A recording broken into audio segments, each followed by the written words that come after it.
Good evening, everybody, and thank you for joining me for another video. Joe here with Twofold Gun and Armory, and today's video is going to be on precision measurement tools and how to use them.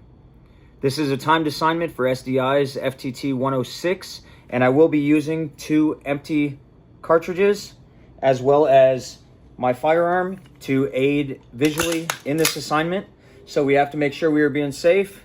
The magazine has been removed, the feed source, and the chamber has been visually and physically inspected, and it is clear and safe to utilize.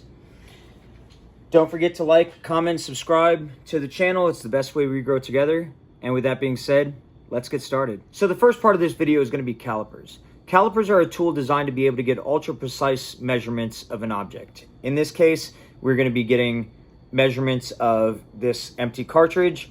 And the way we're going to do that is by first turning on our digital caliper and making sure the clamps are together. You're going to want to make sure it's 0. Next, we're going to get our proper hand placement, and we're going to loosen up this dial on top, this little knob, and that's going to allow us to move the gauge.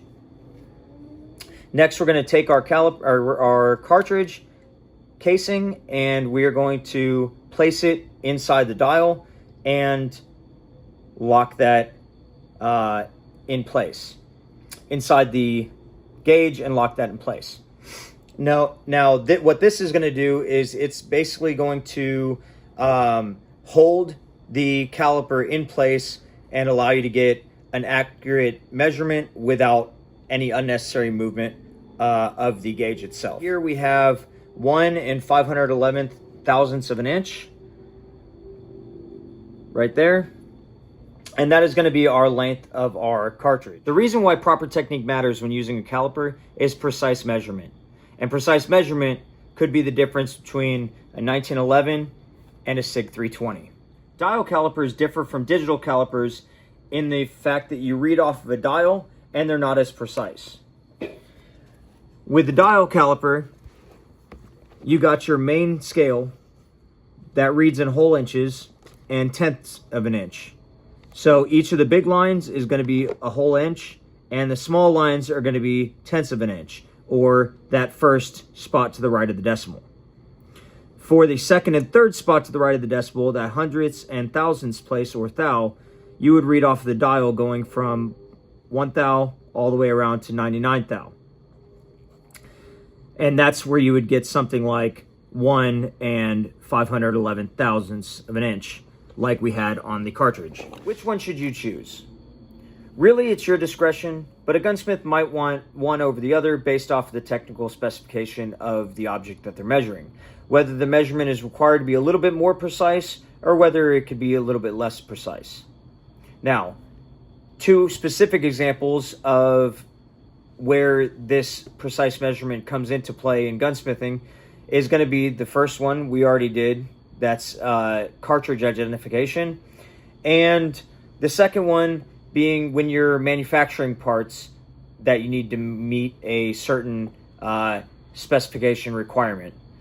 Those are 2 very critical aspects of gunsmithing that require critical precision in measurements. Now, what can happen if you measure wrong?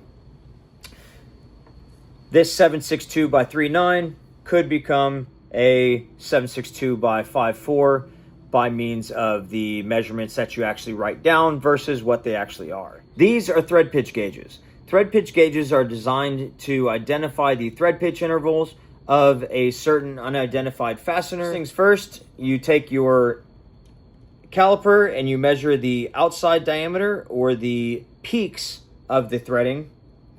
And in this case, we have 301 thousandths of an inch, or 7.65 millimeter.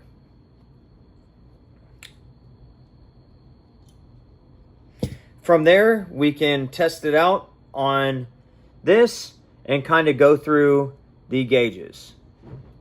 So, as you can see, this one is way off. It's got like 2 pitch intervals for every pitch interval on here. So let's go here. And with this one, it starts out perfectly fine and then gets larger, and so that's not a match. And this one matches up perfectly, just like so. So this is a fractional 18, standard. Now, with the other two, I've already done them because trying to save some time, but you pretty much do the same thing. So you'll go through the different gauges and try to match them up until you find the one that is correct. This one is a 32 on the standard. And last but not least, this one is actually going to be metric, and it's going to be 1 millimeter intervals. Just like so. Accurate identification of a fastener's thread pitch is crucial in gunsmithing because you don't want to end up putting a fastener with one thread pitch into a hole with another thread pitch, because this could damage and eat up the threads inside, and at best you have to retap that hole. At worst, your entire project is garbage. One example of when you need this skill is when needing to replace a broken fastener, and you're able to identify that fastener and purchase a new one based off of those measurements. This is a torque screwdriver. A torque screwdriver allows you to tighten a fastener to a specific torque setting, typically given down by the manufacturer. The way you read it is the number in here is going to be your ones, and this is going to be your tens. This one is inch pounds. The difference between inch pounds and foot pounds is that there are 12 inches in a foot. So 48 inch pounds would be 4 foot pounds. Different applications call for different settings, and whether you're using feet, or inches, you need to be able to understand what that means, because if you over tighten something or don't tighten it enough, it could damage the firearm. And as we know, firearms are precisely timed groups and assemblies of parts that, when working harmoniously together, make the firearm operate properly. Now, let's take scope rings, for example. Typically, your scope rings are going to be around 15 inch pounds, and so we need to set this at 15. So we need to start from 0 and go past 0 again, and then to 5, just like that. This way, when we're tightening down those scope rings, it will pop and it won't go past 15 inch pounds of torque. When you're torquing down the scope rings, if you over torque them, you could actually crush the tube and damage the optic. But if you don't torque them enough, then the tube can actually become loose, the crosshair can become canted, and you will definitely lose 0. So it is with scope mounting, with barrel nuts, with action screws, they all rely on being precisely torqued, because you are wanting it to be secure, but you're not wanting to be so tight to where you're actually causing damage to the firearm parts.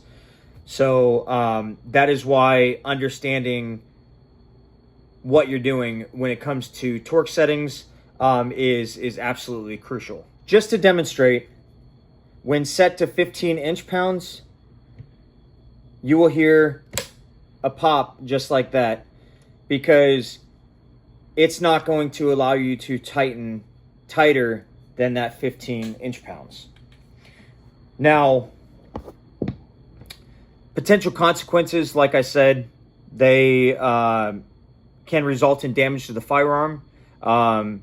You can actually, if you torque something down too much, you could actually shear bolts or threads, cause safety issues within the firearm, and it'll be bad all around. Precision plays a huge role in customer satisfaction as well as your reputation as a gunsmith.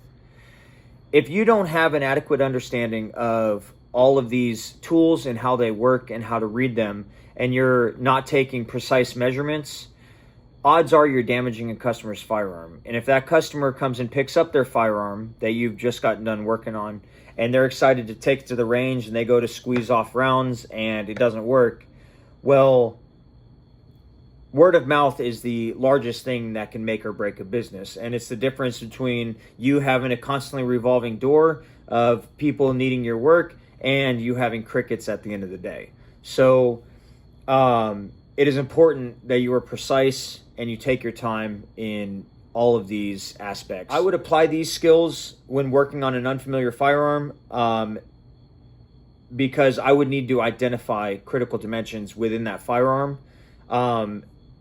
to be able to put it right alongside with an exploded view or a blueprint or whatever, to see if this measurement's the correct measurement.